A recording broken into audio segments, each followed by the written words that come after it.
তো বন্ধুরা কেমন আছেন? আশা করি তোমরা সবাই ভালো আছেন।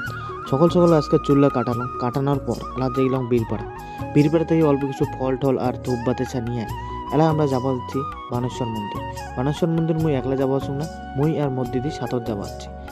চলে আসলাম বানেশ্বর মন্দির আসি দেখি মোটামুটি আজকে ভিড় ছিল।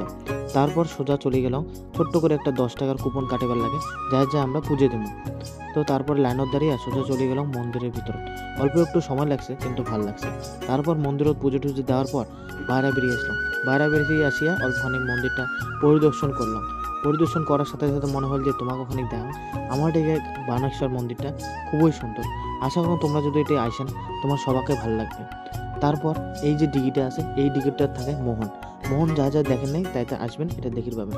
তারপর মই এখানে বসে আসুন আর মোর দিদি গেছে প্রসাদ আনিবার। খানিক পরে মোর দিদি প্রসাদ নিয়ে আসে আর এই প্রসাদটা এতই টেস্টি ছিল, তো আমরা বসে খাওয়া শুরু করলাম। প্রসাদ খাওয়া টাওয়া হওয়ার পর আমরা এলা যাওয়া হচ্ছে বাড়ি যাওয়ার পথে ফুচকাওয়ার দোকান দেখে তা মোর দিদি ফুচকা খাবে, তার জন্য ফুচকা টুচকা খায়া এলা যাওয়া হচ্ছে আরও বাড়ি। তো যাই আজকে মোক উইশ করছেন মোর জন্মদিনের, তার অনেক অনেক ধন্যবাদ। তো ভালো থাকবেন সবাই।